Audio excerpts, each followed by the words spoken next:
अस्सलाम वालेकुम friends, welcome back my channel cook with Maryam. बिस्मिल्लाहिर्रहमानिर्रहीम। आज हम आलू और कीमे वाले बनाएंगे वाइट पुलाव, जो बहुत ही मज़े का बनता है। आज मैं आपको बहुत ही आसान तरीके से बताने वाली हूँ कि हम वाइट पुलाव कैसे बनाएंगे, कीमे और आलू वाला। यह मैंने पुलाव बनाने के लिए सबसे पहले तो मैंने 3 गिलास चावलों के लिए थी, जिसको मैंने अच्छे से धोकर भिगो के साइड पर रख ली है। यहाँ मैंने आधा किलो मटन का कीमा लिया, जिसको मैंने अच्छे से साफ़ करके धोकर रख लिया। यहाँ मैंने 3 आलू लिए, जिसको मैंने इस तरह के पीस बना लिए बड़े बड़े। यहाँ मैंने लहसुन, अदरक, हरी मिर्च और टमाटर का पेस्ट बना के रख लिए। इसमें हम ज़्यादा मसाले और रेड मिर्चें बिल्कुल नहीं डालेंगे, हम वाइट चावल बनाएंगे इसलिए। यहाँ मैंने एक प्याज लिया, जिसको मैंने चॉप करके रख लिया। ज़्यादा प्याज मैंने इसलिए नहीं डाला है, हमने वाइट चावल बनाने इसलिए हम ज़्यादा प्याज नहीं डालेंगे। यहाँ मेरे पास कुछ मसाले, जिसमें है आधी बड़ी चम्मच मैंने लिया काली मिर्च पाउडर की, 1 चम्मच मैंने लिया नमक की, या आधी चम्मच मैंने लिया साबुत ज़ीरा। ये मेरे पास कुछ साबुत मसाले, जिसमें एक बादियान का फूल है, 3 दालचीनी के टुकड़े हमने लिए, 1 बड़ी इलायची हमने ली है, यहाँ आधा पत्ता हमने तेज़पात का लिया, यहाँ 1 मैंने हरी इलायची ली है। ये मेरे पास है पुलाव मसाला। सबसे पहले हम पुलाव बनाने के लिए यहाँ मैंने एक कढ़ाई ली है। कढ़ाई के अंदर मैंने तकरीबन 1 कप के बराबर ऑयल डाल दी है। जैसे हमारा ऑयल गर्म होता है, हम इसके अंदर डाल देंगे प्याज। यहाँ ऑयल हमारा गर्म हो चुका है, अब हम इसके अंदर डाल देते हैं प्याज। प्याज को हम लाइट ब्राउन सा कर लेंगे हाई फ्लेम पे।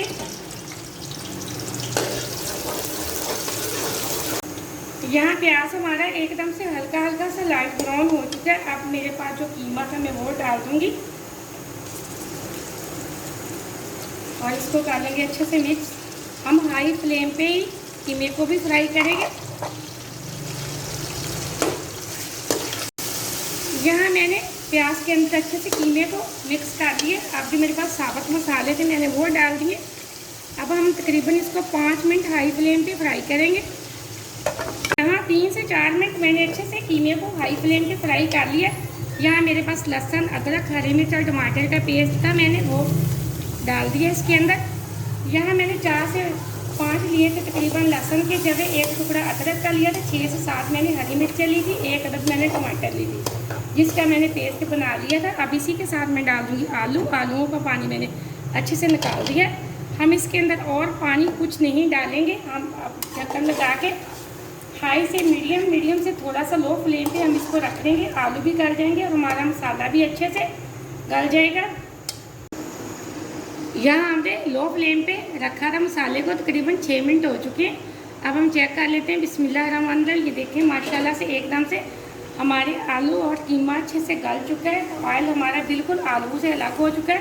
अब हम हाई फ्लेम पे मज़ीद 1 मिनट इसकी अच्छे से कर लेते हैं भुनाई। ये बहुत ही झटपट में वाइट पुलाव बन जाता है, कीमे और आलू वाला। यहाँ मैंने 1 मिनट अच्छे से भुनाई कर ली है। आपने मेरे पास पुलाव मसाला था, मैं वो डाल दूँगी और अच्छे से कर लेंगे मिक्स। अब यहाँ मैंने 3 गिलास चावलों के लिए थे, मैं इसके अंदर 5 गिलास पानी के डाल देती हूँ। आप अपने चावलों के हिसाब से पानी डाला करें, जिस तरह के आपके चावल है और कितना पानी लेते हैं आप उस हिसाब से डालें। यहाँ मैं 5 गिलास पानी के डाल दूँगी। यहाँ मैंने 5 गिलास पानी के डाल दिए। पानी को बॉयल आने तक हम ढक्कन लगा के छोड़ देंगे। यहाँ पानी का बॉयल आ चुका है। अब हम इसके अंदर डाल देंगे चावल। आप पानी के अंदर हमेशा नमक चेक कर लिया करें, जितना आप नमक पसंद करते हैं आप डाल लिया करें। अब मैं सारे चावल इसके अंदर डाल देती हूँ। यहाँ मैंने सारे चावल डाल दिए पानी के अंदर और पानी को खुश्क होने तक हम ढक्कन लगा के छोड़ देंगे। यहाँ एकदम अच्छे से पानी खुश्क हो चुका है। जो इसके अंदर थोड़ा थोड़ा पानी है, हम इसी के अंदर इसको दम लगाएंगे खुश्क होने से। आपको अगर लगे कि आपके चावल काफ़ी कच्चे हैं, तो आप होने को थोड़ा सा भगो के अच्छे से निचोड़ के उसका दम लगाएं। अब हम इसको दम लगा के तकरीबन 8 से 10 मिनट के लिए छोड़ देते हैं लो फ्लेम पे। यहाँ मैंने 1 कोने की मदद से दम लगा दी है। लो फ्लेम पे हम इसको 10 मिनट के लिए छोड़ देते हैं। मिलते हैं 10 मिनट बाद। यहाँ चावलों को दम पे रखे हुए 10 मिनट हो चुके हैं। फ्लेम को मैंने ऑफ़ कर दिया। अब हम चावलों को चेक कर लेते हैं। बिस्मिल्लाहिर्रहमानिर्रहीम। माशाल्लाह एकदम से हमारा कीमे और आलू वाला वाइट पुलाव तैयार हो चुका है। बहुत मज़े का बना, बहुत अच्छी खुशबू आ रही है। आप वीडियो को पूरा देखा करें और लाइक भी किया करें। आपने अगर अभी तक चैनल को सब्सक्राइब नहीं किया तो जल्दी से कर लें, ताकि आने वाली वीडियो सबसे पहले आप देख सकें और मज़े मज़े की चीज़ें बना सकें। आप इस वाइट पुलाव को ज़रूर ट्राई करना और वीडियो को लाइक भी करना। मुझे अगली रेसिपी के लिए इजाज़त दें। अल्लाह हाफ़िज़।